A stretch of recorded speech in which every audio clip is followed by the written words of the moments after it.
Anyone who's been keeping up with the NFL draft or college football as a whole knows that Carnell Tate is one of the biggest wild cards in the 2026 NFL draft, with some people mocking him all the way to pick 4 with the Tennessee Titans, and others having him fall all the way to the teens, landing with a team like the Baltimore Ravens. So in this video, I want to dive into his film and see where I think he stacks up in this 2026 stacked wide receiver class, and ultimately what I think he could look like at the NFL level. Let's dive into it.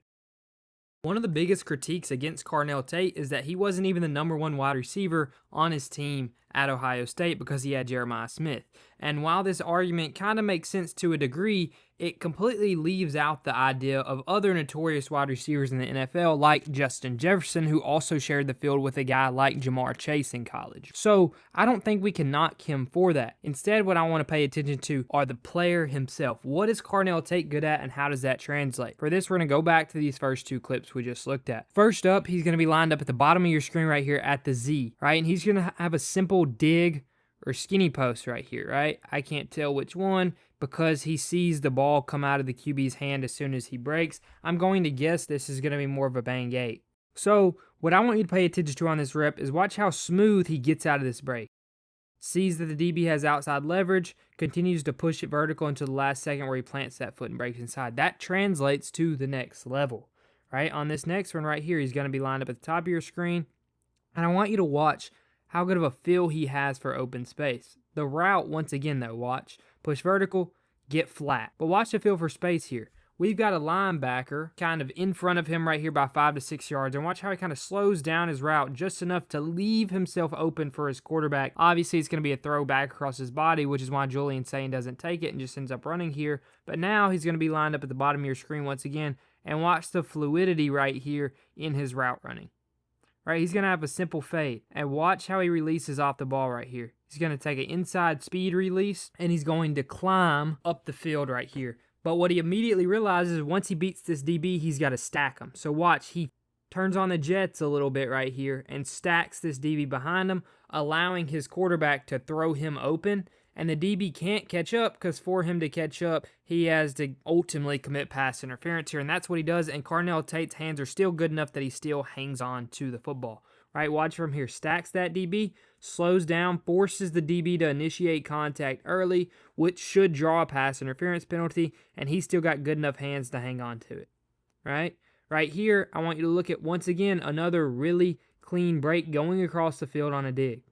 We're lined up here at the X. You could also call it the Z. I don't know, depending on their formation, whether they go strength as the X here or if they go ultimately the Z to the strength right here with the running back lined up in the backfield, because this is a balanced formation, right? But watch right here. He climbs vertically, presses this DB's leverage, makes him back up, and then cuts it completely flat on this dig. Great job. That's a route you're going to run a lot in the NFL if you do have to play the traditional X. I don't think he's as much of an X receiver as he probably is a Z because he's a really fluent route runner. He's not like 6'4", 6'5". He's at the 6'2" range. Really good athlete, as you can see here. Really good route running too. Right here, once again, ball doesn't come his way, but this is a route he's really good at, right? Climb past the DB. Let's cut it flat on a dig. You always love to see when receivers can run the full route tree in college. Now, this one right here is one that I want to point out with that same dig, and it's what he kind of struggles against, and it's physical corners who really match his hip, right? What separates him from a guy like Jordyn Tyson is the separation he can get when he's using the stair climb technique, right? So I have a Jordyn Tyson film breakdown you can check out after this video, but Jordyn Tyson does a really good job of stacking this defender behind him and then ultimately creating separation, right? You see Carnell Tate here. Yes, number 2 is getting a little bit grabby around his hip right here, but he doesn't create that much separation against a more physical DB, which is kind of one of the flaws people have pointed out about him despite being a bigger bodied receiver. But right here, we're going to have another good, and that's that he's probably the best run blocker in this class from the top 3 receivers, right? You got Mekhi Lemon, you got Jordyn Tyson, and you've got Carnell Tate as your top 3, pretty much consensus top 3, maybe Denzel Boston instead of Mekhi Lemon, depending on who you ask. But I just want to watch how Carnell Tate finishes DBs, and he doesn't mind getting involved in the running game, right? That translates to the next level. If you ask any wide receiver coach in the NFL, they want guys who can block, right? They want the Puka Nacua on their team. Right here, he's going to have a curl, Defense does a pretty good job with it, but watch how the ball comes out of his QB's hands to the flats, and he's instantly getting to block, right? That's not something you see a lot of receivers do in college. A lot of receivers will be like, dang, I didn't get the ball, and they'll just try to box out the DB. DB will make the tackle. Well, he's got the game awareness to immediately know, hey, I need to flip my head around and get physical right in the blocking game. So I love to see that from him. Right here, we're going to look at what he struggles with once again. And I call this a struggle, but it's something he got away with a lot in college.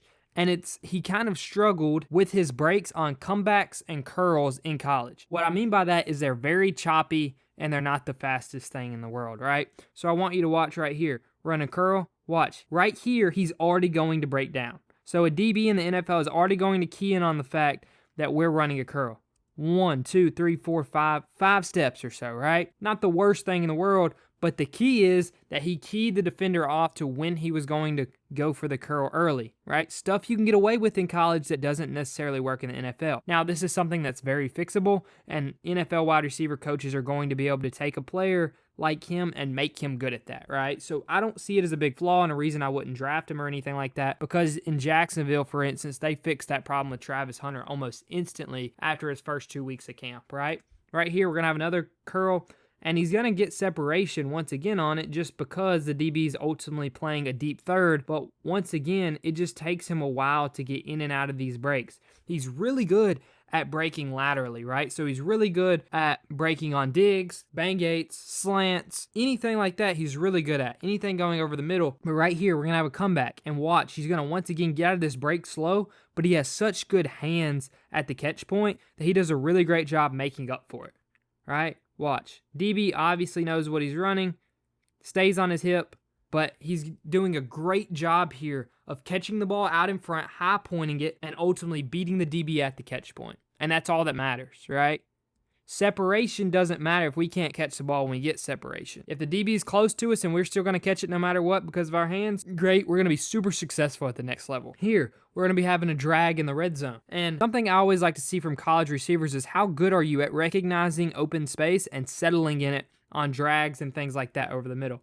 And watch, he does a really great job here of settling in open space, hooking this route off. Now, the thing you're going to see him struggle with, and I don't know if this is on him or Julian Sayin, is what he should do is he should catch this ball and feel that defender on his left and turn to the right. But Sayin throws it immediately at his chest, making him think he's good, and you see he goes to turn inside and gets whacked, right? But he still has the body frame and the hands to still hang on to it. So I think even though we can have a positive and a negative there, I think it's overall more of a positive than anything else. But right here, this is the final thing I'm going to go over in this video, but it's my favorite thing about Carnell Tate and why I ultimately have him as the wide receiver 2 in this class is he's an incredible separator down the field. We saw that earlier a little bit on that fade where he made sure that he kind of bodied off the defender and allowed himself to run under the football.